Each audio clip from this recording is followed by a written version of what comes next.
Ẹ fi Yusuf sílẹ̀, Abamọ ni yóò gbẹ̀yìn ọ̀rọ̀ rẹ̀, Kwankwaso Fibinu sọ̀rọ̀.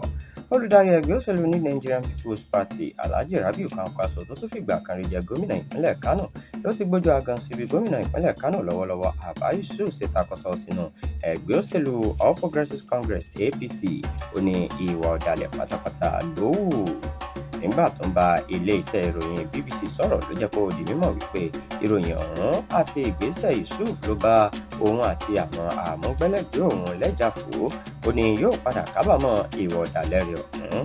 Ó fi kọ́rọ̀ rẹ̀ pé ẹni agbójú kan lé tí kò jẹ́ ní agbani ọ̀rọ̀ gómìnà Yusuf.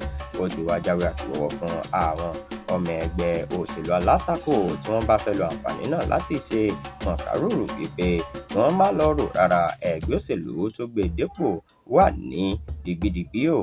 Tẹ́ ò bá gbàgbé, àwọn ọmọ ilé-ìgbìmọ̀ aṣòfin ìpínlẹ̀ náà tó tó 21 ni wọ́n ti takọsọ pẹ̀lú gómìnà láti ẹgbẹ́ òṣèlú NNPP sí ẹgbẹ́ òṣèlú APC.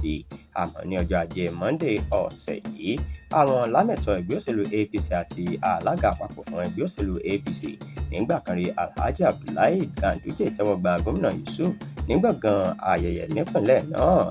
Yusuf ló ti wá fi lẹ́tà ìfi ẹgbẹ́ sílẹ̀ rẹ̀ ṣọwọ́ sí alága wọ́ọ̀dù rẹ̀ ní Chiranchi níjọba ìbílẹ̀ Gwale.